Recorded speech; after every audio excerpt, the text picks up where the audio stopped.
পাশেই রয়েছে পুরনো শ্মশান। তাছাড়া রাতটা ঘটঘটে অন্ধকার।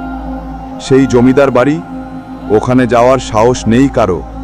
একা একা ওখানে যাওয়া আমি ঠিক মনে করি না। চাচার কথাগুলো আমার কাছে তিক্ত মনে হচ্ছিল। আমি তাকে সাহস দিয়ে বললাম, দুনিয়া থেকে একদিন না একদিন বিদায় নিতেই হবে। মৌত থেকে পাশ কেটে থাকা কারো পক্ষে সম্ভব নয়। আমি আপনার দোয়া ও অনুমতি কামনা করি। সাবধানে যেও বেটা, ওরা মানুষ না, হায়েনা। মৌত থেকে কেউ বাঁচতে পারে না। আমি মরে গেলেও রক্ত বৃথা যাবে না। আপনার দোয়া নিয়েই যাচ্ছি। ইনশাআল্লাহ ফিরে আসব বা শাহাদাত নিয়ে ফিরব। বাবা, আল্লাহ তোমার হিফাজত করুন।